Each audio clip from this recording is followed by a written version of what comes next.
Whoa! Just like that.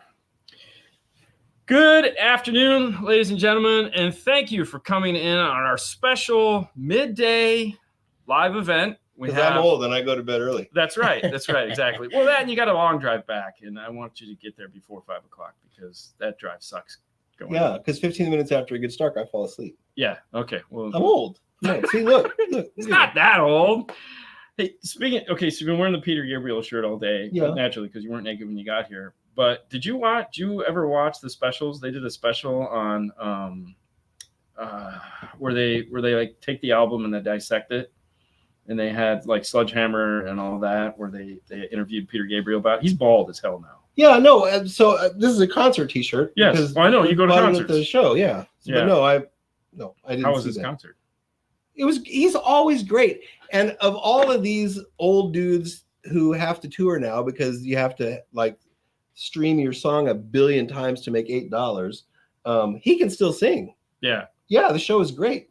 Yeah, because you're not all great, but that one you have the joy of having a great arena right there to go watch shows. That one I think was at the Forum. Really? Yeah, which is a really good. That's a good place to see a show. Yeah, we did a California tour. My daughter wanted to do the LA thing. Yeah. So we went there for like 8 or 9 days, and I spent a whole bunch of money doing all the backlot tours, nighttime tours.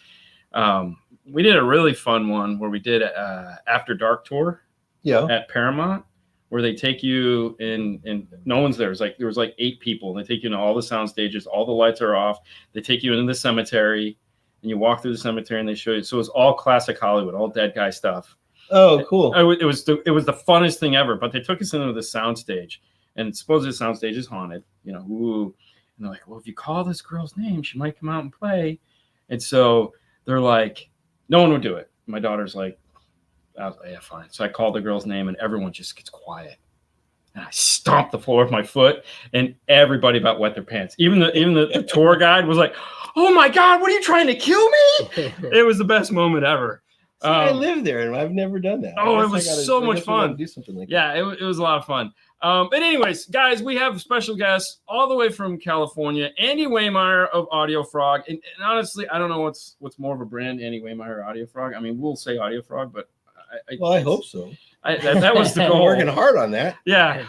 Wait. Okay. So when you name the company Audio Frog, and you know how I feel about frogs. So I was just telling Lisa last night that but it was too late. I was gonna get you a frog. I was gonna bring you a frog in a terrarium, but it was too late. It was Sunday to find a pet store. And if we had been in LA, I would have gone to the Chinese grocery and bought you a live frog, a big one like that. That would have been good. Like, hey, I got you a present right here. Open it. So we're downstairs, and I'm like, well, since I can't find a frog, maybe I could find a frog costume. So I was going to show up as a frog, but I couldn't find that either. So we don't have frogs. We just have me. No, sorry. No, it's okay, man. But I know how you love frogs. Oh my God. It's funny because do you eat frogs? Have you ever eaten frogs? No. So not on purpose. So like frog, the answer is yes. So traditional like Sichuan frog on a hot pot, you're not going to do? No. Yes. So the next time you come to LA, you got to call me because we're going to go have frog and hot pot. It's so great. Oh my God, dude. It's an unrealistic fear. Not even fried frog legs? I've had fried frog legs, unknowingly had fried frog legs. And it was just like. And that was good? Was that the weirdest thing you've ever eaten unknowingly? Probably with the fear. I mean, I've had a lot of weird stuff because, but that was the one that, kept me up at night. I had to eat silkworm cocoons one day. I didn't know what it was either. But they tell me, we don't think that you eat this in the U.S. And I'm like, well, what is it? Challenge accepted. What is it? Oh, it's kind of good. It's crunchy. So he turns his phone to me and it says silkworm chrysalis, and I was like, "Were they good?" And for some reason, after I knew what it was, I couldn't eat them anymore. Yeah, but they were pretty good. Anyways, frog in a hot pot. Next time you come to LA, there you go. See. Yeah. No. Well, trust me. If you guys don't follow Andy Wehmeyer on Facebook, you should for 2 reasons. One, it'll make you mad.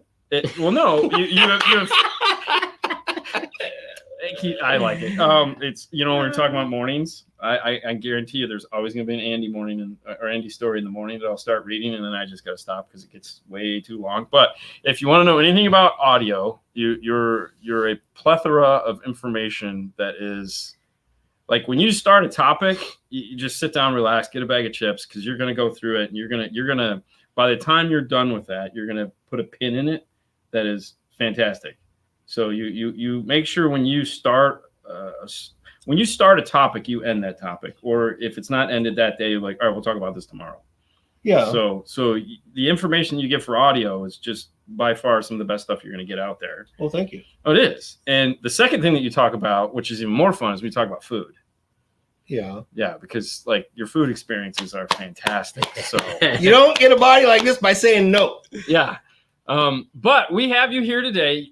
I was so excited when you reached out to me and were like, hey, can I come? And I was like, yeah, really? You're going to drive all the way over? Yes, please. And so we're doing this special show today because he's got to get back. I mean, and we wanted to make sure we had the opportunity to talk to you because a lot of the questions that we get on there, we will say, hey, just head over to Audio Frog. They have a whole Audio Frog U section. And if you want, this is where it's answered. And Andy does a fabulous job of answering these questions. So there's no point in me regurgitating anything you said because that's just secondhand. So to have you here and to be able to ask you some of these questions is fantastic. Uh-oh. So, no.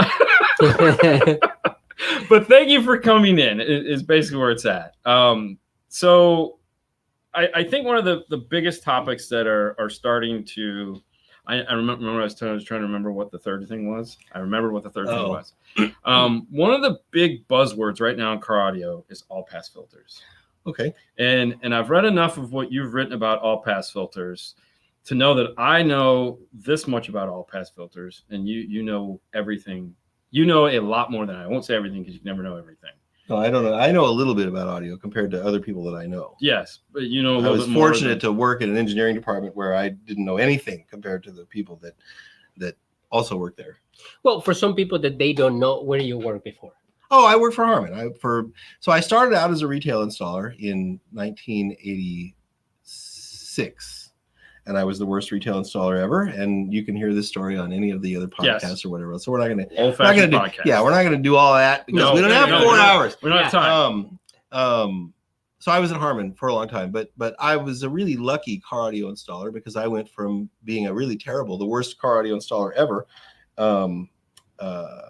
I walked in on the guy that I used to work for who was talking to my old roommate who got me the job at this retail store where I used to be the worst customer in the world. I was the guy who went in there, looking around and it'd be like, oh yeah, we got this thing for you and it'd be great. And I'm like, well, I don't have that much money. And finally it's like, well, how much do you have? I got this Jet Sound Underdash EQ. Maybe you can buy this. Well, how much is that? $79. I don't have $79. You're the only person that I have ever heard say Jet Sound. Dude, that was my first set of speakers. I had a set of Jet Sound 8-inch.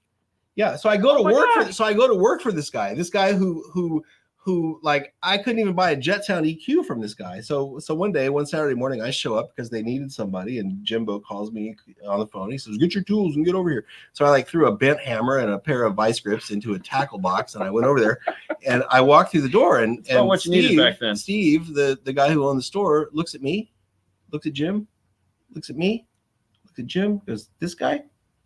Right? Because here I am. I was the worst customer, right? I was the worst customer ever.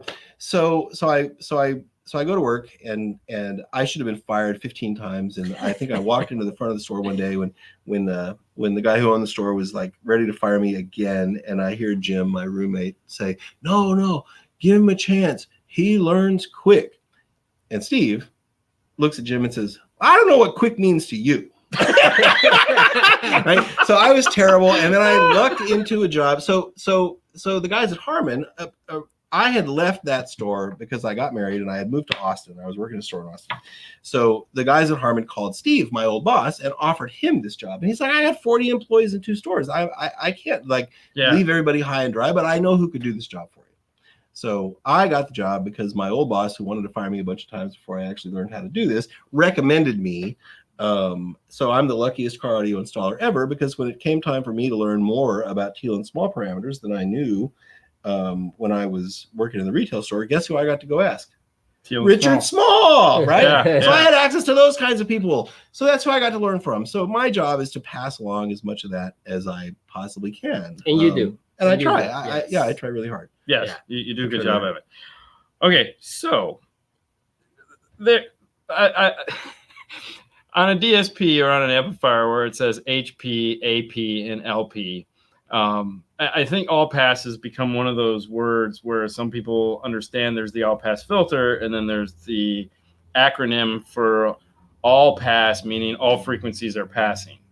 And the all pass we're talking about, because you have high pass. Yeah, low on pass, our low pass. amplifiers, that AP that you're talking about, Yes. we call that off. Yes. We call that off. That's Correct. no filter. That means everything goes through. So an actual all-pass filter Yes. is a filter where everything passes, right? It's not a high-pass filter or a low-pass filter because it doesn't affect the frequency response of the signal that goes through it. It only affects the phase response. And it affects the phase response in exactly the same way as a high-pass or a low-pass filter would. Okay. So a second order all-pass changes the phase of the signal 180 degrees at whatever that frequency is that you choose. So if you choose a 300 hertz all pass filter, it means the phase is going to be 0 above 300 hertz. At 300 hertz, it's going to be 180 degrees, and below 300 hertz, it's going to go to 360 degrees. So 360 and 0 are the same. Yes. So an all pass filter is really a way to change the phase. A second order all pass is a way to change the phase gradually over a range of frequencies, and you adjust the range of those frequencies. It's kind of like a parametric filter with the Q, Right. because the Q determines the rate, partly determines the rate of that change. So we in audio, there are second order all pass filters and there are first order all pass filters. And first order all pass filters go from 0 to 180, and they're 90 degrees at the filter frequency. Okay. So this is useful for all kinds of things. Like? It's kind of like, well, so you can do with an all pass filter kind of what you can sort of do with delay, but delay is a very precise adjustment that we use to compensate for different arrival times, right? One speaker is farther away than the other one. So we delay the signal to the nearer speaker so that the sound leaves that speaker a little later so that it arrives at our ears at the same time. This is what time alignment is for. Right. Time alignment or signal delay or whatever you want to call it. The idea is that in a basic stereo system, the objective is to use two speakers that are hopefully placed in front of you. This doesn't always happen because sometimes people put one speaker in the front of the room and the other one like by the dining room table in the other room, so they have Those speakers. are always those. Yeah, this is not They're sadists. this is not how this was originally sort of intended to work. The idea behind two speakers is not that there's one speaker for your left ear and one speaker for your right ear. That's headphones. And if you've ever listened to headphones, you know that there's no image, right? You hear the singer in the middle of your head, and there's some stuff on the right and some stuff on the left, but there's no stage. There's no. Yeah. It's not external. It's not like you're watching a performance that's happening 10 or 20 feet in front of you. So the idea of stereo, of two speakers, is that you can create an image in between those two speakers of a band or whatever else by distributing the sound among the two channels in a way that allows you to present a singer in the middle and a guitarist on the left and a bass player on the right and the drums behind and all that kind of stuff. It doesn't have so much to do with the fact that we have two ears as it does that we need to be able to fake ourselves into hearing stuff come from points in between the speakers. Okay. Right. So in order for that to happen, the two speakers need to have the same frequency response or really close. And the sound from each of those speakers needs to arrive at our ears at the same time or in phase. At the same time and in phase are not exactly the same thing. No. But if they arrive at the same time and they're the same speakers, then there's a good chance that the sound will arrive in phase. Right? Yes. Okay. So what if we don't sit in between the two speakers? Right? At home, it's really easy. Well, Comfy spot on the couch. It's if you're single or if you have a significant other who's not who will allow you to put speakers in the right place and a chair in the right place, then you can experience stereo pretty easily, right? Yeah. And imaging is, in car audio, we tend to sometimes think about imaging as this weird esoteric thing, and it's trickery and it's magic, and you got to set everything just perfect, and the delays need to be set within a millimeter, and if more resolution, because we need to be able to adjust the arrival time by 1 millimeter to get it perfect. This is all nonsense. But at home, it's really easy. You just put your chair in between the two speakers, and you set them up kind of in an equilateral triangle, and guess what? You hear imaging. Yes. And if you've never heard imaging, because you don't have a home system, you don't have to spend $22,000 to hear imaging. You can literally go to Goodwill. Oh, buy an inexpensive set of speakers. You can go to Goodwill. You can go on Amazon. You can go to Walmart. And if you have a laptop, or you have an iPod or a phone or whatever else that you can plug a 3.5 millimeter jack into, just go get a pair of desktop speakers for a computer. And if you go to Goodwill, they'll have them for like 50 cents because nobody wants these things anymore, right? So you can hear imaging for 50 cents. You go to Goodwill, you go to Salvation Army, and you look for that pair of desktop speakers. They're going to be about this big. Yeah. You put one on this side of your computer, one on this side of your computer, and you sit in the middle. Right? For 50 cents, you can hear imaging.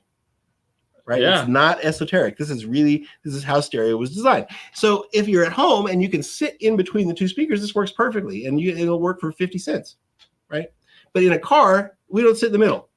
And it's not for 50 cents. And it's not for 50 cents. No, it's definitely not for 50 cents. So the fact that we don't sit in the middle, and we really can't unless we're going to sit on top of the console, gear shifter? or sit on top of the gear shifter. I've seen movies like that. Anyway, so if you could sit in the middle, then you could do this cheaply in a car. But since we don't sit in the middle, and our passenger also doesn't sit in the middle, we have to make some adjustments. Yeah. We have to make some adjustments for this. So delay is the way we do that. Right? If you sit much closer to the left speaker than you do the right speaker, then you can delay the sound to the left speaker so that it arrives at the same time as the right speaker, and you'll hear an image in the center.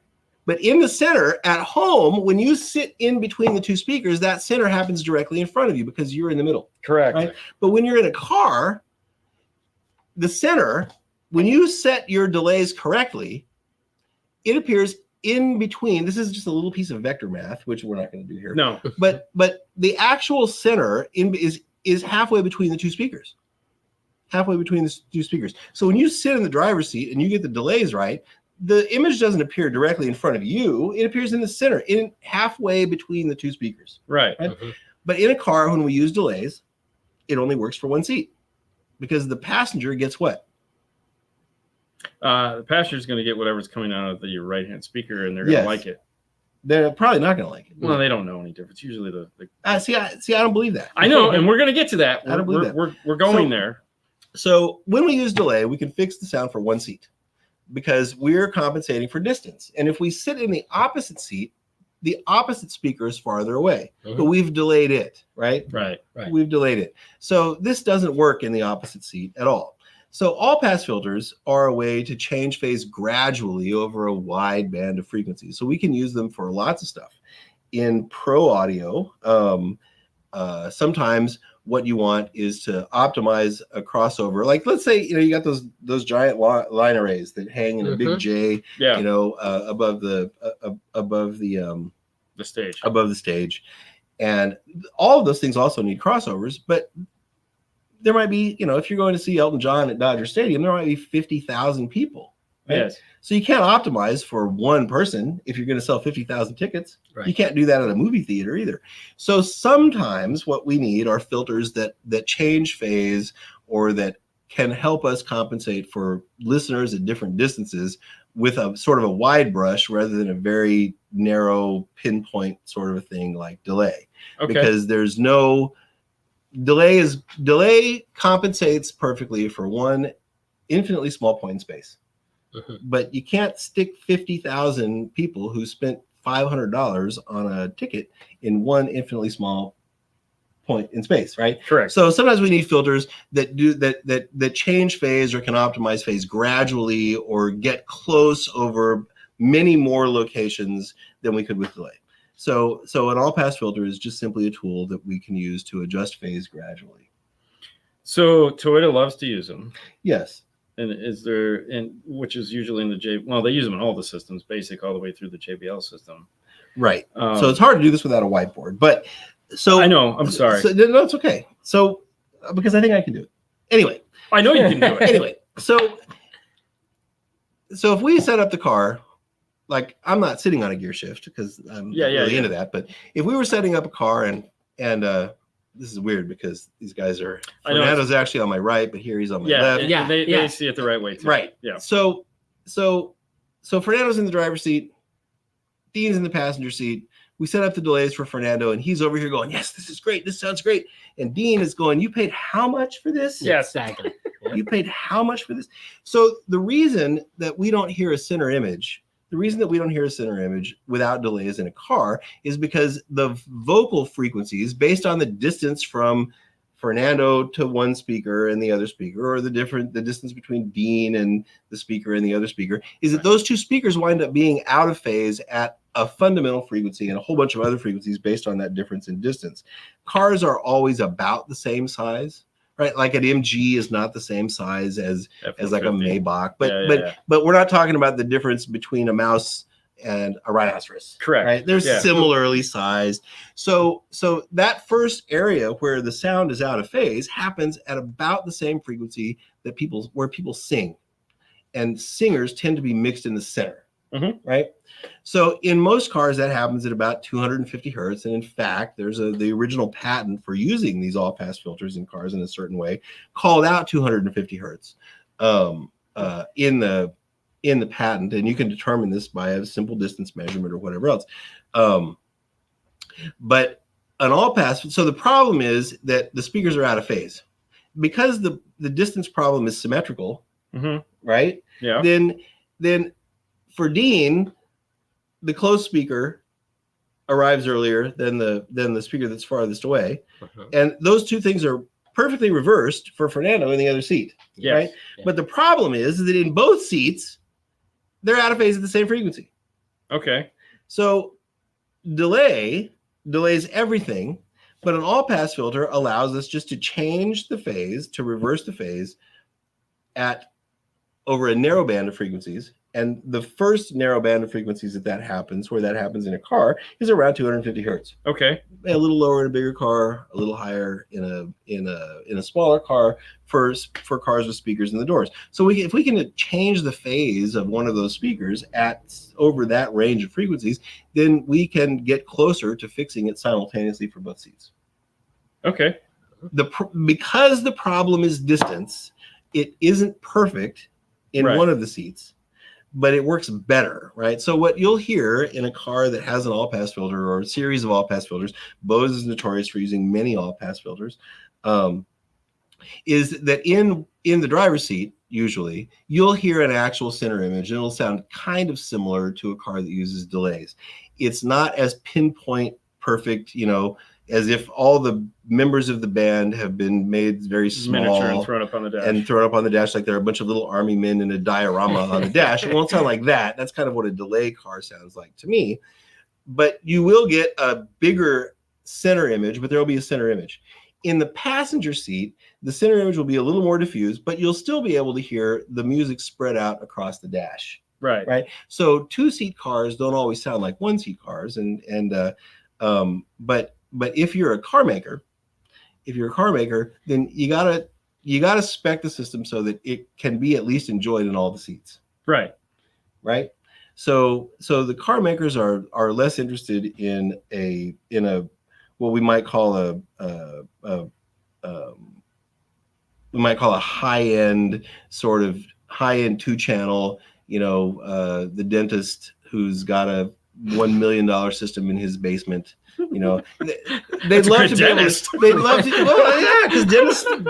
I mean, I used to have a friend who was a dentist who had this, so this always comes to mind, right? But it's some dude who's managed to spend all that money, and he's got his two tube amps, set up in the two speakers, and he sits in the middle and all that. So because in a car you can only do that system for one listener, this is not really an appropriate system for most cars because people who buy cars also drive other people around. Right. And if you're a car maker, then you have to kind of be sensitive to the fact that there might be somebody in the passenger seat. There might be somebody in the back seats. And now all the rage, what the automotive suppliers are talking about is everybody in the car being able to enjoy their own activity, right? So if you're in the driver's seat, you want to be that dentist, but somebody in the passenger seat might want to watch TikTok videos.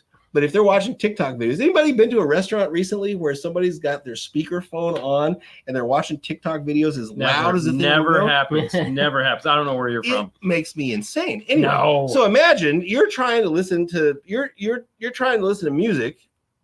You're trying to have a high-end music listening experience in the driver's seat, and the person in the passenger seat wants to watch TikTok videos. And how are you gonna make that work? Right. So this is what they get a set of headphones. Yes. Wouldn't it be nice if people still used earbuds? Anyway, so what they believe now is that they're going to be like 4 people in the car and everybody has to be engaged in some different audio experience.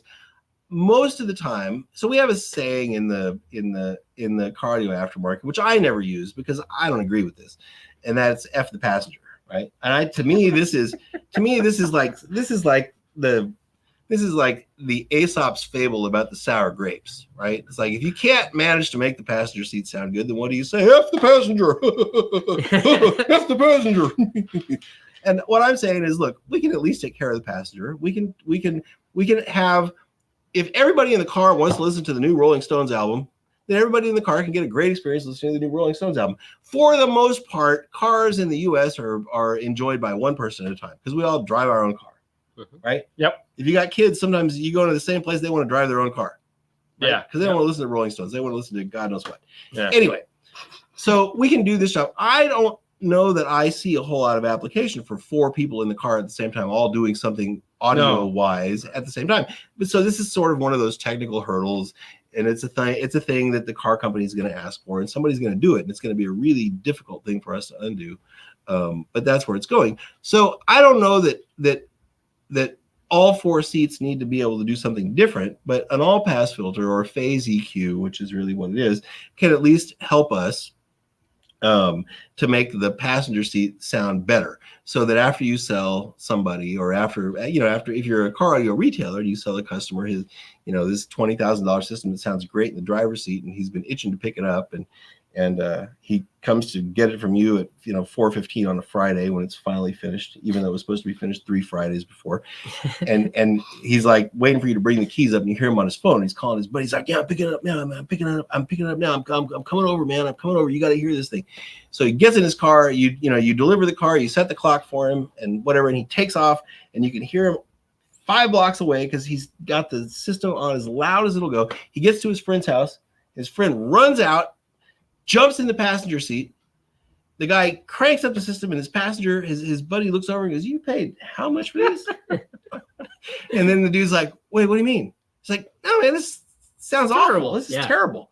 And the customer says, "What do you mean?" He says, "Come over here and listen to it over here." Yeah. So sometimes the guy who buys the system doesn't even realize that it's going to suck in the passenger seat. Sometimes he knows, right? Yeah, I was gonna say. So I just think that if it's possible for us to make the passenger seat and even the back seat sound great too, if it doesn't compromise what the person in the driver's seat is going to hear, then we ought to do it. And all pass filters are one of the tools that help us do that. Now, in this conversation, I feel this is segueing perfectly into my next question for you.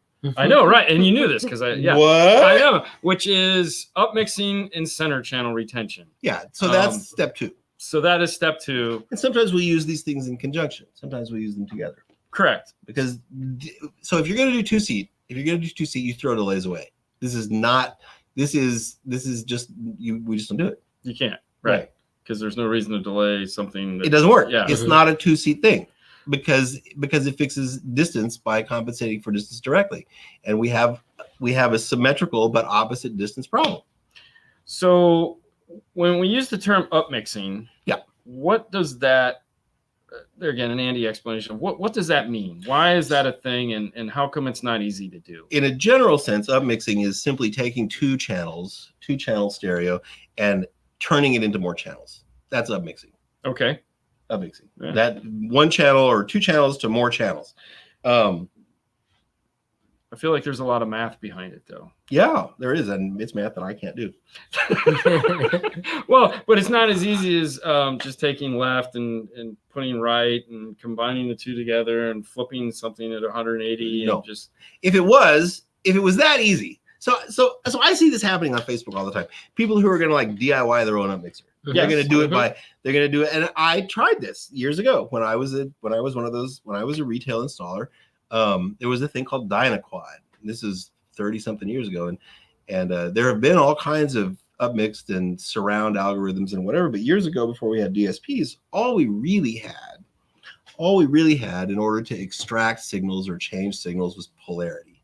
So we could EQ, we had EQs and whatnot, but we didn't have delay. We didn't have a digital delay because audio was analog. So ambience channels. So we'd have left and right in the front, and then to make an ambience channel, we had to make a mess behind us. We had to make a mess behind us so that we didn't hear the actual stereo come from the front, but we heard some ambient information. Because when we hear sound in an environment. Mm-hmm. But depending on what we're doing in that environment, we may or may not pay attention to the actual sound in the environment. okay, Right? right. So let's say you're running through the woods and you're being chased by a bear. Okay. Are you Scary. gonna be tuned into the sound behind you? Yes. Yeah. Yeah, Right? Because there's a I hope so. freaking bear back there. Yeah. Right. But there are occasions where, when you go to the grocery store, how are you tuned into the sound of the grocery store? No, it's just coming from the ceiling. It's just there's just just noise there. everywhere, but you're Mhm. there to get a can Yeah. of tomatoes and some other crap and Always a and, can of tomatoes. some stuff that you're embarrassed to buy because whatever, and you're getting out of there, right? So we don't always listen intently to the sound that we hear in spaces, but the sound that we hear in spaces is how we navigate the space. It helps our eyes, right? We have eyes in the front, but with our ears we can hear things that happen behind us and above us and whatever. So all this sort of works together to make it possible for us to make sense of where we are, whether the room is big or small, or where the Space. door. Yeah. So, but we don't always do this consciously.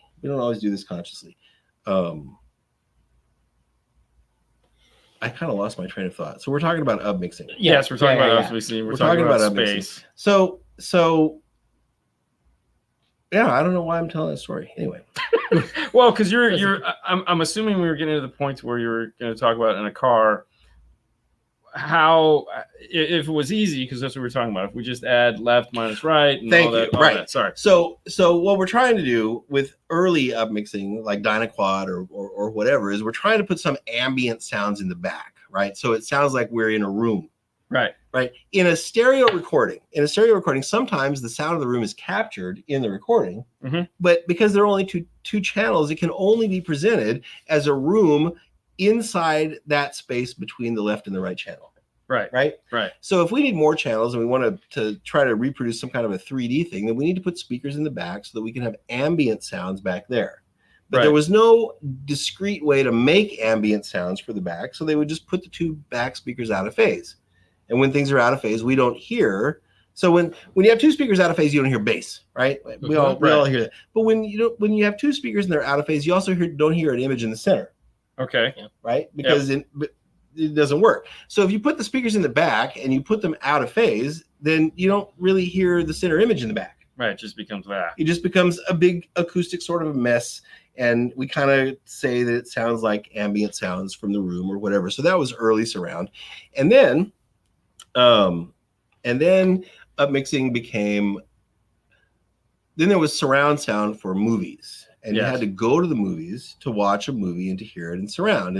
And on the film, there would be 7 additional audio tracks, and that would be center and left and right and sides and rears and whatever. But you couldn't experience that at home. We didn't have, unless you were super rich and you could afford a projectionist in your own theater and whatever. And I guess there have always been people rich enough to go to Mars.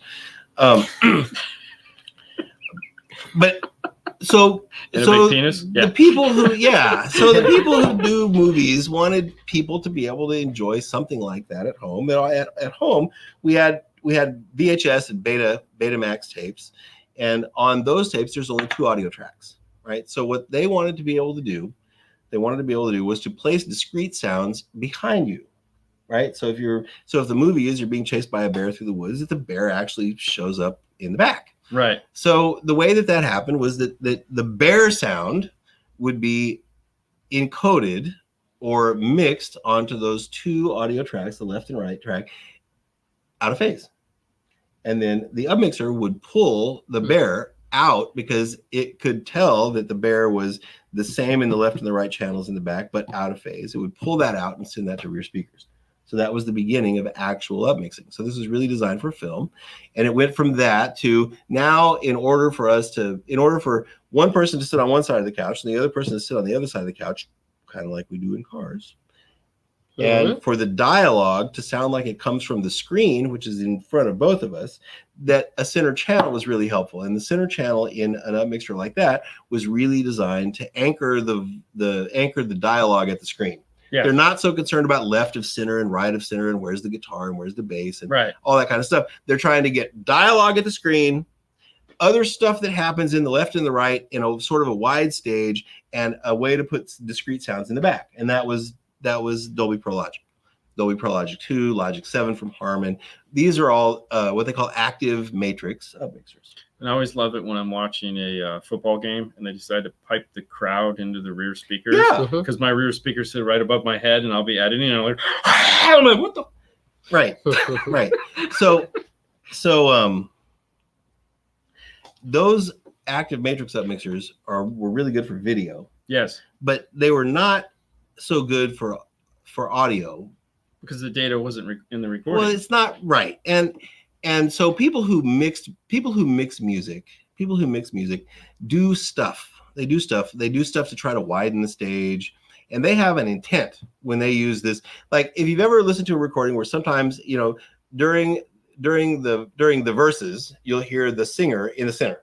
Mm-hmm. And then during a chorus, maybe you hear that same singer in the left and the right, but not in the center. Right? Correct. Yeah. So the way you do that when you make a recording is that you delay one channel versus the other, and then you don't hear a center image, right? Because it's not in phase anymore. Now you hear the singer over here and the singer over here, but you don't hear the singer in the center. So when you do that and you play it back through one of those legacy active matrix upmixers, it doesn't do exactly what the guy who mixed that intended. What he intended was for it to be in the center during the verse and in the left and right during the chorus. But the upmixer will steer some of that to the rear speakers. And when the guy who mixed that piece of music hears that, he goes, "No, that's not what I did. This thing sucks." Mm-hmm. Right? This is not what the artist intended. What the artist intended was for there to be no difference between the loudest sound and the quietest sound, so you can't even hear the drums anymore. Don't get me started on that. No. Anyway, I'm not. But you maybe did go down that rabbit hole too, because when you started talking about the loudness wars and all that, a couple of years ago, I had to go read all of that. Oh, and I know we won't posted something about that. But I know. I was like, this is another topic. Yeah, we won't go into that. Anyway. So the people who made music didn't like what these legacy upmixers did to music because it would decode in a way that they didn't intend. Right. So now there are a bunch of new upmixers for music, and they're much better for music. And now we have Atmos for music, which is discrete, and this is an even more complicated thing. But it's cool. And if you have Atmos at home, I mean, I wasn't sure I was game for this. When I bought my home stereo, I was going to be a 2-channel guy. That lasted like 3 weeks. And then I was like, I got to have sides and rears. And I was using Dolby Pro Logic 2, and that wasn't good enough. So I called some buddies and I bought a high-end Marantz processor, and that was cool, but I didn't like any of those upmixers. And finally I put a PC in my home theater so I could use our upmixer for music.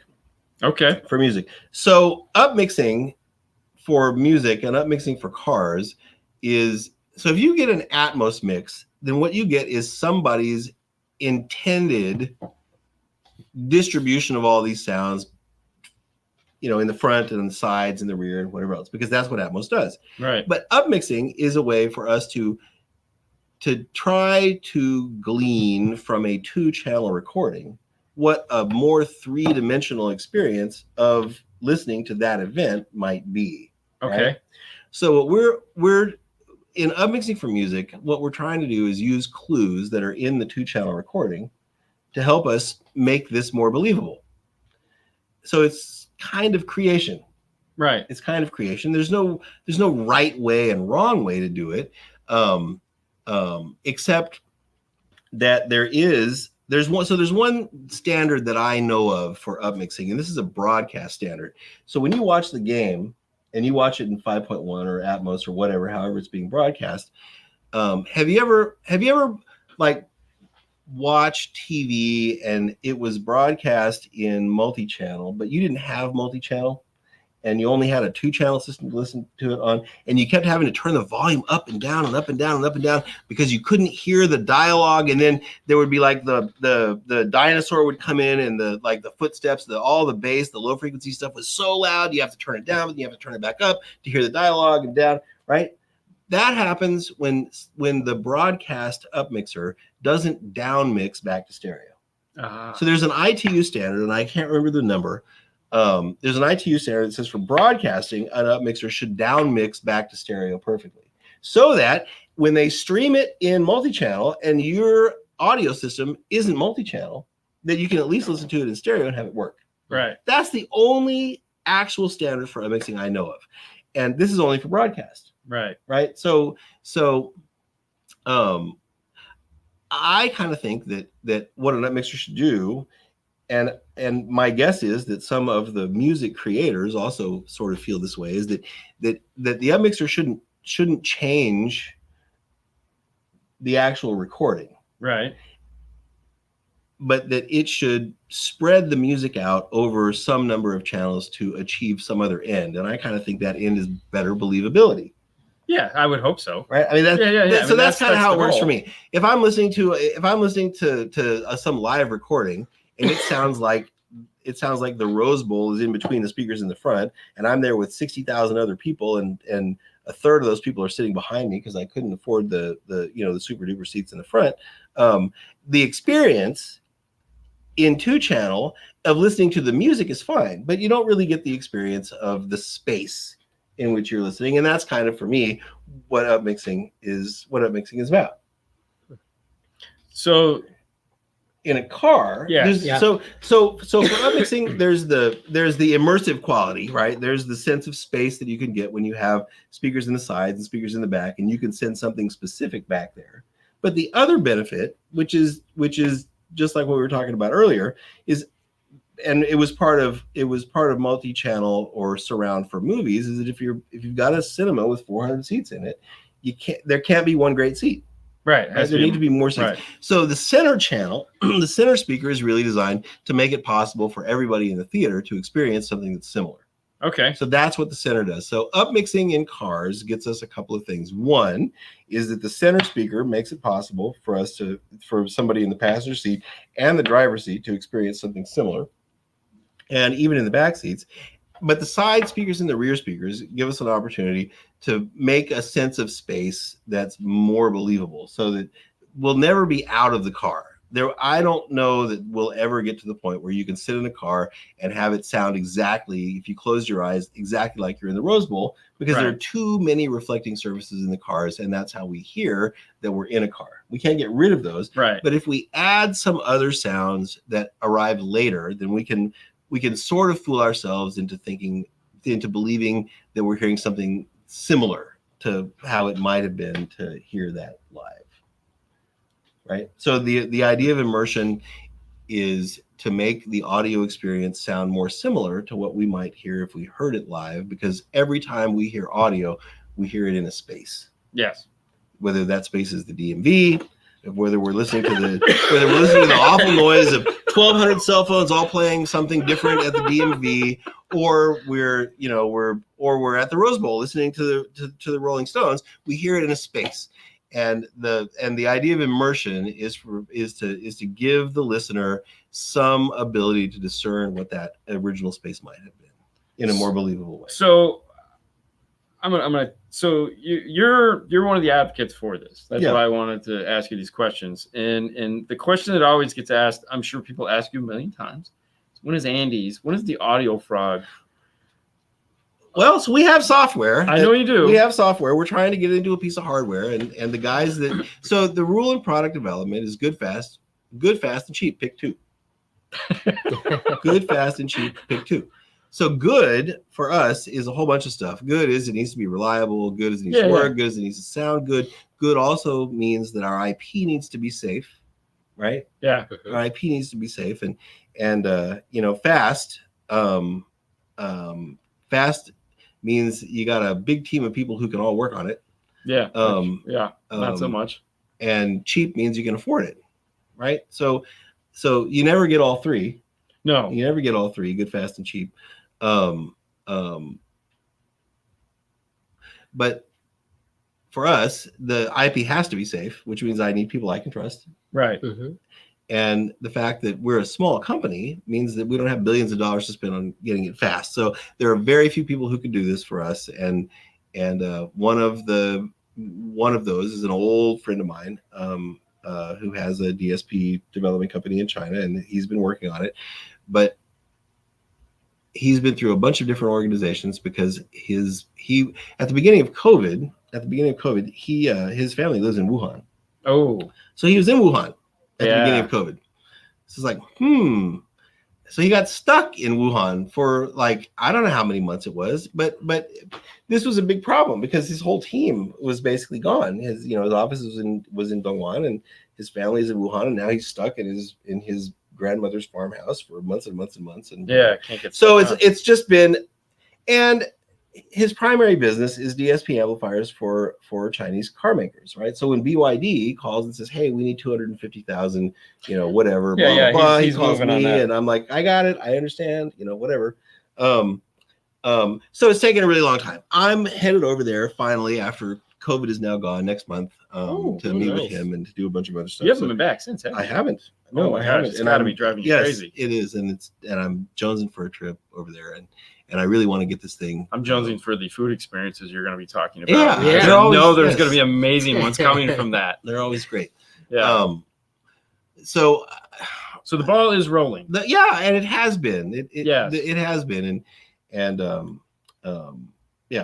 So there you go. It's unfortunate that it's taken a really long time, but So we're gonna do it. We're still working on it. So behind your ear there, MS8. By the way, the last time I did this at Harman, where MS8, it was MS8. It took 7 years. There you go. 7 years. All right, so that's 7 years. 7 years to bring that thing to market. Well, if we take COVID out of this, you still got plenty of time.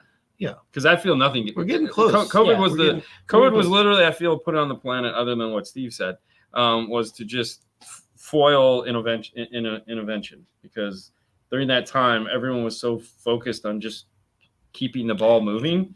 Maybe it was nature's warning, like, hey, I can do this to you guys. There's that side of things. You're acting like a bunch of assholes. So this is like you're being sent to your room for 2 years with no dinner. Yeah, right. Except what you can get brought to you by DoorDash for, let's make, in addition to keeping you cooped up in your house, we're going to make a hamburger cost $75, right? Because it's $12 for the hamburger and it's $50 to have somebody bring it to you. I can't do it. With lipstick on the straw that they're going to deliver. I cannot DoorDash. So maybe this was a warning, right? Maybe it's like, if you guys don't act better, then we're going to do something worse to you. One thing that did get done in this amount of time was the thing that's behind your head, which we call lovingly the Andy, which is your head, the microphone. Well, it's not my head, but no, it's definitely not your head. But the Andy did come out, and my quick story behind this is that we have this under, keep the dust out of the ears. You called us one day. And you were like, tell me about these microphones that you're using to record your videos. Yeah. And you asked me a bunch of pointed questions, and I did the best I could to give you the answers that you didn't have. And then all of a sudden, this shows up. Yeah. And because you're an car audio guy, everyone assumes this is car audio, right? That's just their yeah. But then if we take it off the mount, actually, let's just screw it. If we take it off the mount here,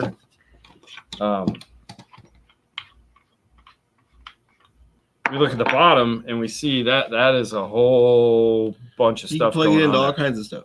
Yeah, so this is What is this? Isn't explain yes. to me how this dream came to you and what its intended purpose So I'm not was. just a car audio guy. I mean, I've done car audio for a really long time, but I'm an audio guy. I love audio, and for me, the most fun in listening to audio is the spatial aspects. I mean, I'm really into imaging more than just having an image that's kind of like a diorama on the dash in front of me. I like more of it. And I listen to spaces. This is a weird thing. I mean, I go to the DMV and I'm like, wow, it sounds really weird in here. And there's all, and so one year, right after we started Audio Frog, Gary and Grizz came out to LA, and I was going to take them to a concert, and there was a promoter who was renting out a Gothic church in Mid City and having rock concerts in this Gothic church, and it seems to it seems to most people, oh yeah, great music and such a cool venue, right?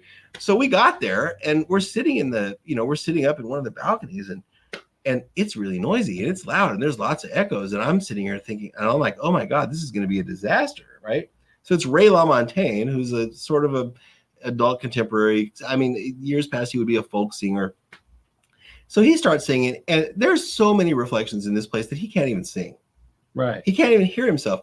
And I'm sitting here going, how did I not think about this? Anyway, so listening to spaces is my deal. And I've always been sort of a binaural recording fan, and I've always wanted to make a binaural head, because with a binaural head, you can literally stick this thing in some space, a concert or your kid's recital, your kid's first piano recital or whatever else.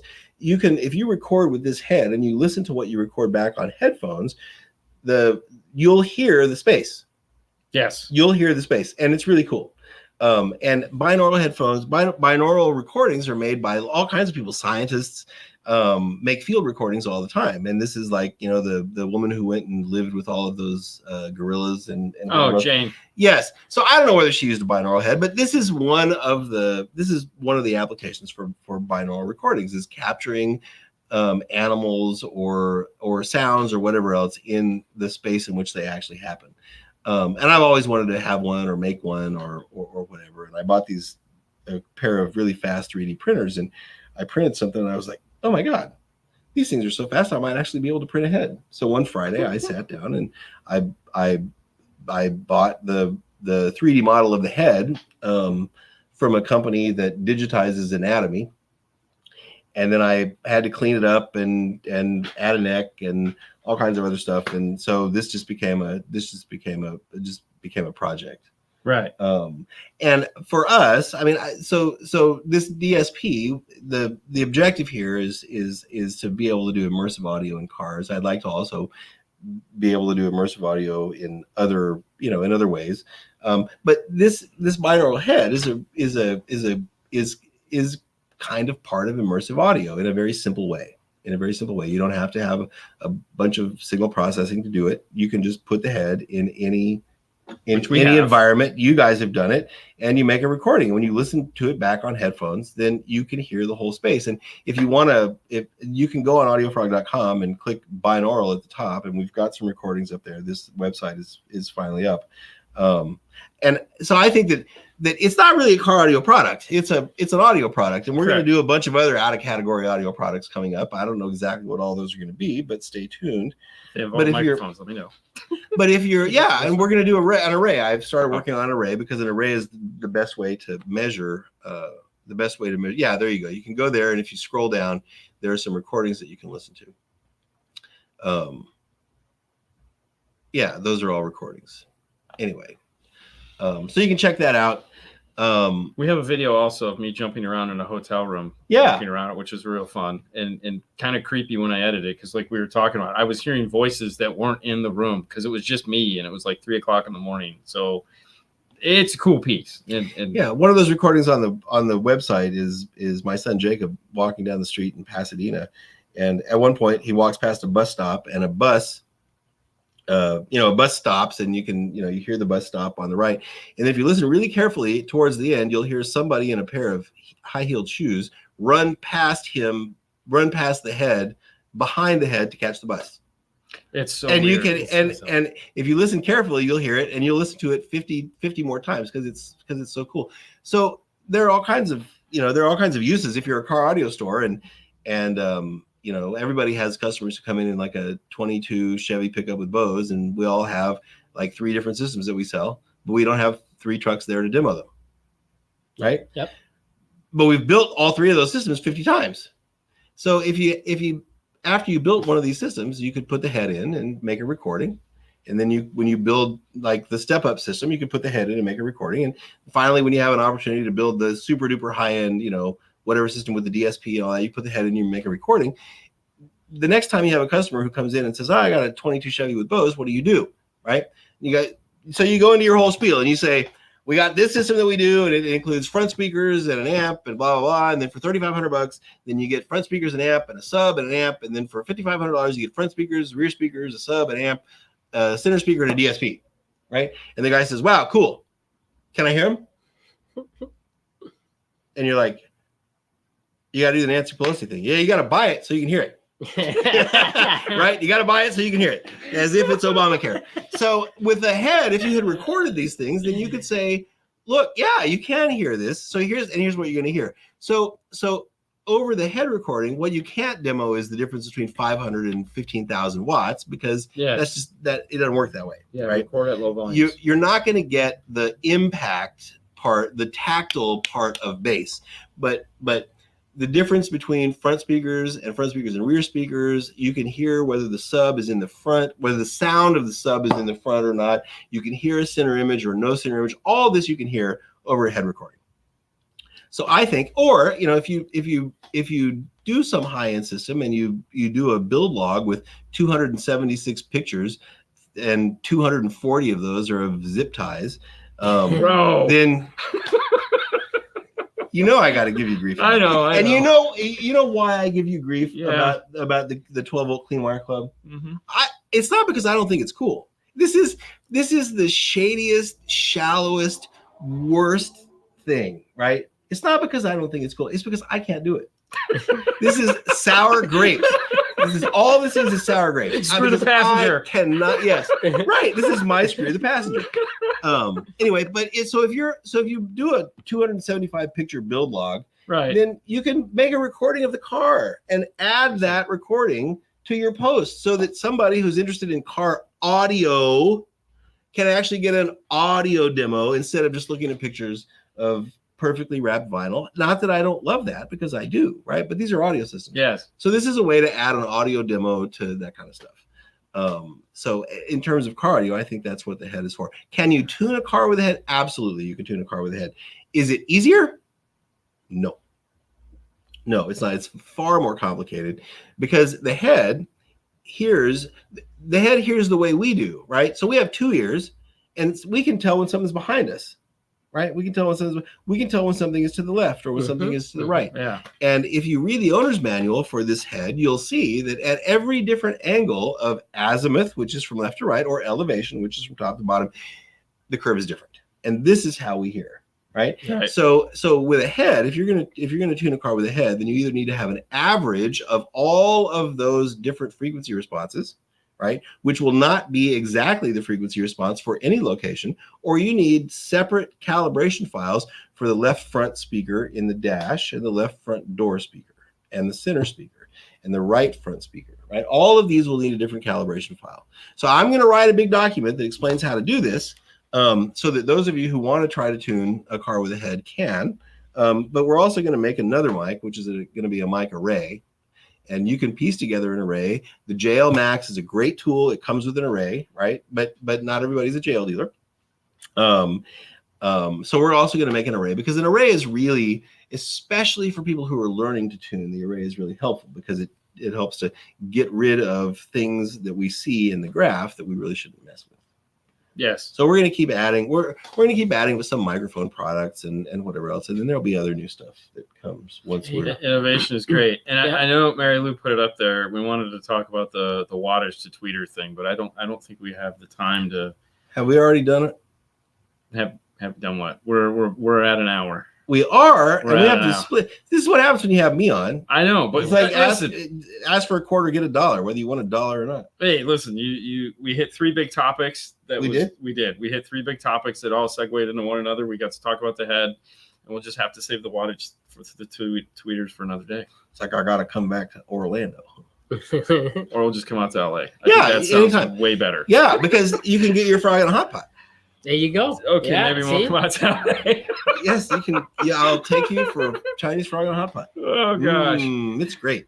Oh, all right. Fernando will Totally tell me yummy. all about it. All right, guys. Hey, But listen. Fernando didn't get to talk. Oh, He was having a blast. Yes. That's what he does. That's his kind of. Thanks, everybody.